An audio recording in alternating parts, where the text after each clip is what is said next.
Southern Nigeria and the Delusion of 2023 Presidency. By Peter Omonua. Published January 7, 2023. Sometime in early 2021, news filtered out that Bola Ahmed Tinubu had assured the northern APC leaders that he would sell a Muslim/Muslim ticket to the southwest and they would buy it. Report has it that at the meeting where the commitment was made, they asked him how he was going to convince the southeast to vote for the same ticket.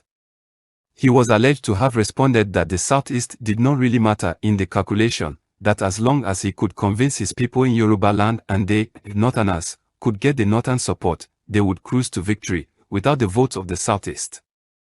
We later got to know that the original idea behind the Muslim/Muslim ticket was an attempt to frustrate his presidential ambition.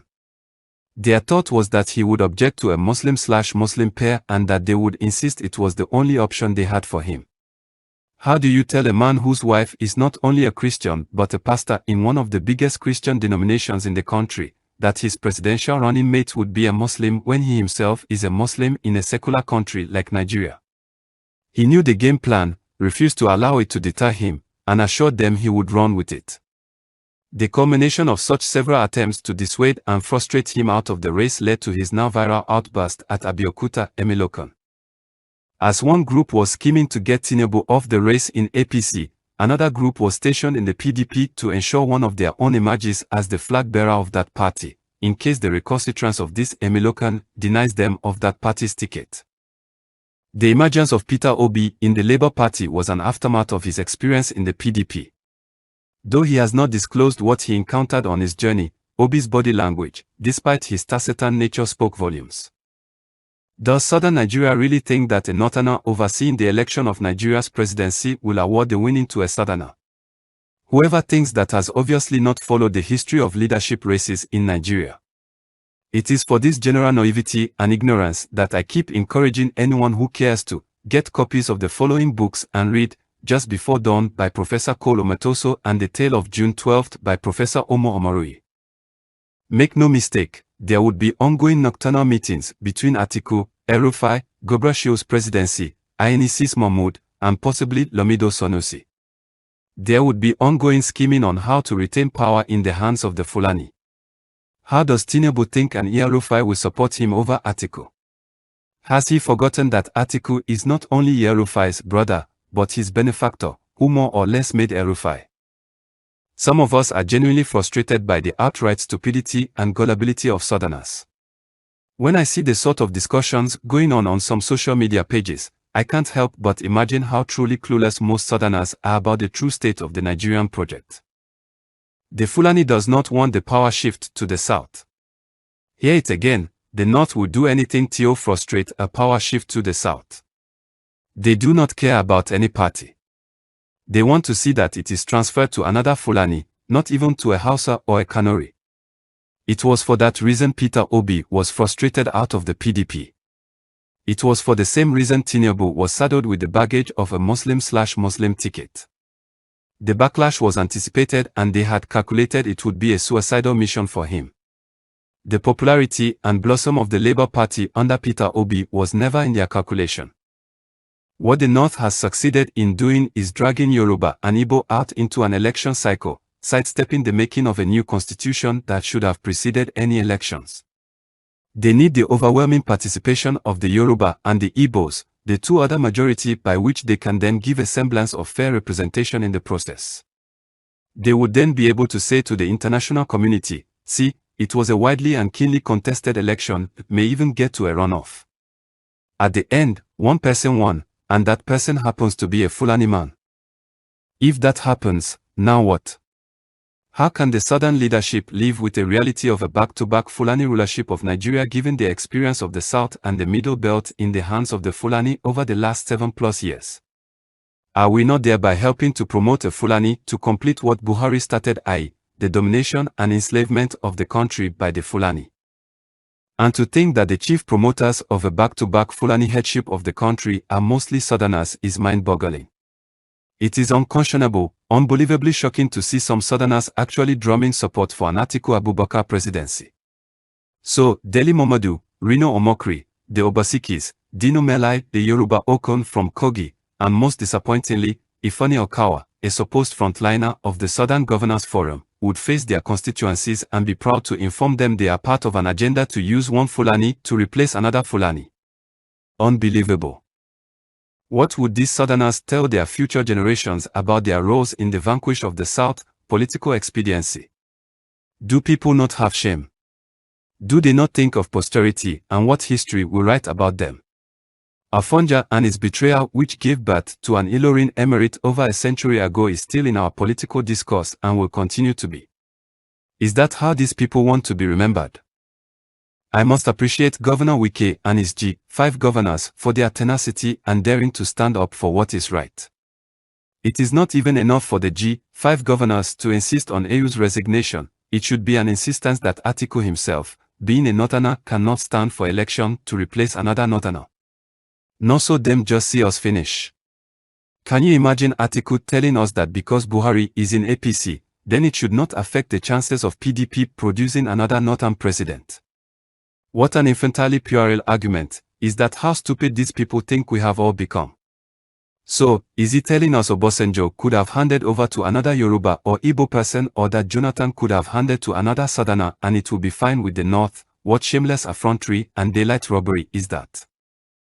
It amazes me how the South is so gullible to think the North will actually organize a free and fair election, then hand over power if the winner is from the South. Has that ever happened? When has a Northern president or head of state ever handed power to a Southern successor? The transition of power has always been from a Southern leader to a Northern leader, i.e., Obasanjo to Shagari, Obasanjo to Yar'Adua, and Jonathan to Buhari. The Sultan will not even allow it, not to talk of now that they have a dog in the fight and are the referee at the same time. For them, Kaka Kiekumo JCC, Efa Shiawada Danu Enai, meaning, if I can't have it, nobody will have it, so let us scatter it.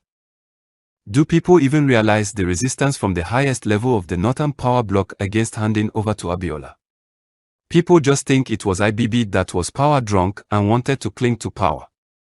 Forces much stronger than IBB were at play at that time, and those powers are still there. They have an uncanny fear of losing power. They also have a deep fear of Igbo-Yoruba coalescence, the reason the current rivalry between obedience and Batified is a game for them. They do not want any of these two tribes to lead Nigeria, neither do they want a coalition of the two. If all attempts to replace one Fulani with another Fulani fail through the ballot, they are ready to have their military boys roll out the tanks and take over with the barrels of the gun. The populace and the international community will call it a military takeover, but it is essentially an elongation of Fulani rule. Most Southerners do not understand the desperation of the people they are dealing with. They would kill anyone standing on their path to perpetuate their rulership. It has already started. Some seemingly inexplicable demises have explanations. Unfortunately, they have succeeded, yet again, in dividing the South along ethnic and religious lines. You would think that lessons have been learned, but no. They are playing us against each other, and to reference fella, that is, their regular trademark. It would be a total disgrace to the entire South if they allow Fulani to get away with this deception. My fear is that we are once again heading to the path of Asekai and Awolowo in the First Republic. Those who don't learn from history are bound to repeat it. We were told one of the two refused to step down for the other, which enabled the Fulani to capitalize on their disunity. Each had a personal ambition to lead and none wanted to subordinate to the other. The Igbo and the Yoruba narrate it such that each vindicates his own tribe. Some of us were not old enough to know which version to believe, but at least we are witness to this current one. That is why we are writing about it now, so posterity will know exactly what happened. This should have been a time for the two tribes to unite against their common adversary. It should be a time when they present a common and unified front. Our people say when two brothers fight to the death, it is the stranger that will inherit their father's property. Let the Igbo and the Yoruba kill themselves over a non-existent 2023 presidency. The Fulani is waiting in the wings to inherit your ancestral lands when you are all dead. The political leadership of the country or the lack of it poses an existential threat to them. They know what they have done, i.e., killings and destruction of lives and properties in various southern and middle belt communities. They fear repercussion. I tell you, as soon as Buhari leaves and a southerner takes over, there could be a backlash on all the criminals hibernating and committing atrocities in southern forest.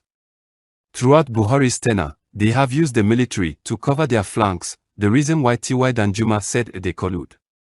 Yoruba will say, Aponi ki fe ki ida koja loriam, which means that a killer does not want a sword to be swung around his head. They fear reprisal and are scared of the shadow of their past deeds.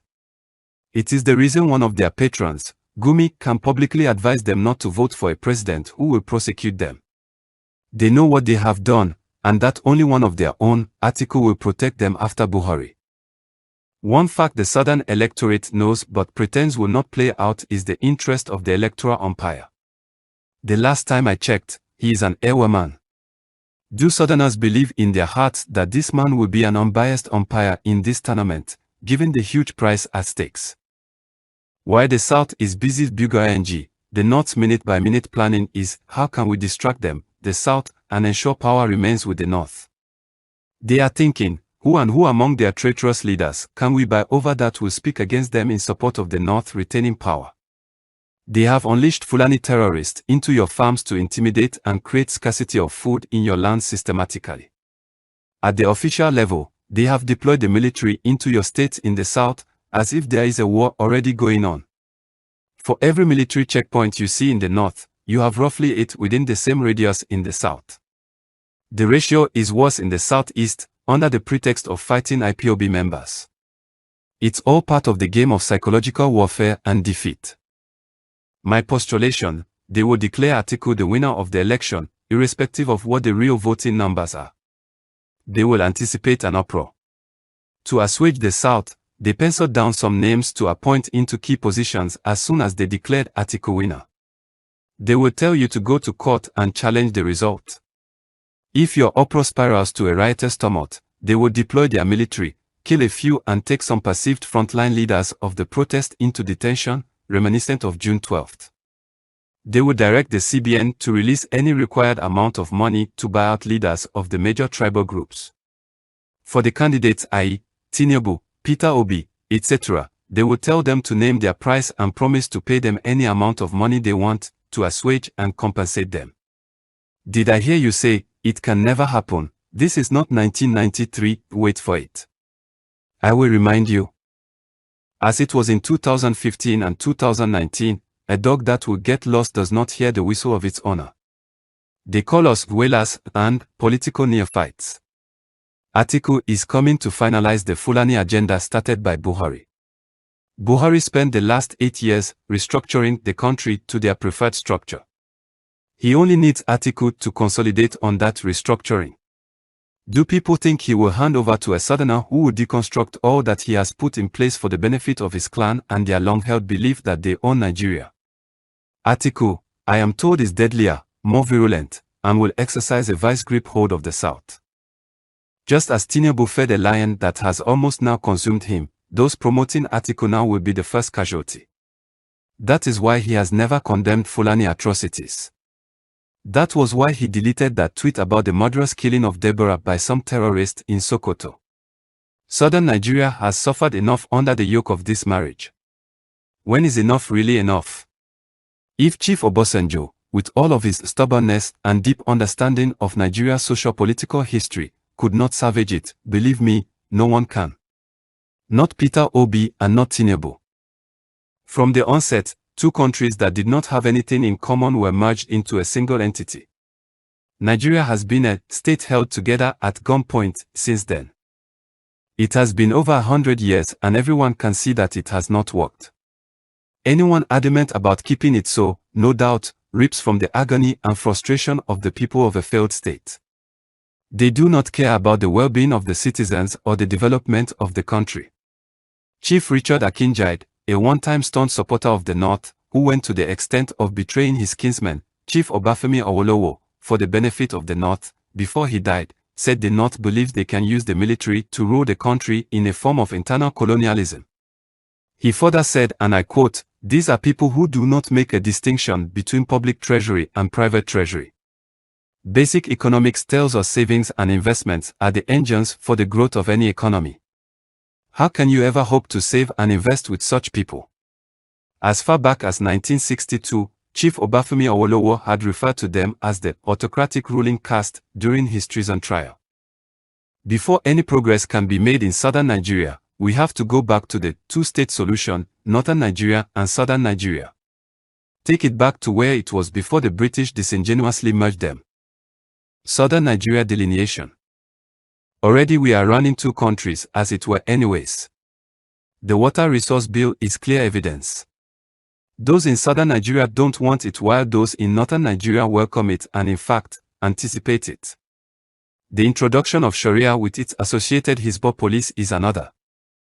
The states in the Middle Belt will be given the choice to decide if they prefer a country of their own or vote for a choice between becoming part of southern Nigeria or part of northern Nigeria. Thank God for the discovery of oil wells and other minerals in the north. Southern Nigeria will decide after this first level of separation if they will continue as a unit or create new countries of Biafra, Oduduwa, and Niger Delta thereafter.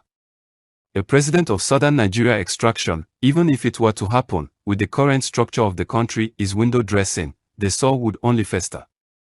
Like a friend of mine said, if perchance they give you the presidency now, the Fulani, like a hawk, will patiently wait for when they return to power to finish their project. Why to postpone the evil days?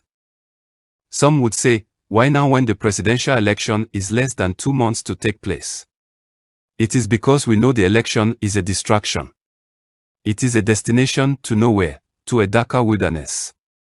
It is being used to renew the life of a slavish constitution, the same reason our revered elder statesman, Chief Ayo Odebanjo, had said there should not be any elections before a new constitution. Pastor Chris Okoti also said just recently that there should be no election but that a transition government is put in place. Against all voices of wisdom, they are railroading us into an election because they need it as a vehicle to perpetuate their overlordship and finalize their evil agenda. Peter Omonua, an officer of the Canadian Armed Forces, lives in Ontario, Canada. He can be reached at pomonua@yahoo.com. This podcast was brought to you by BG Media. Download the BG Media app today or visit barglobal.net for more podcasts.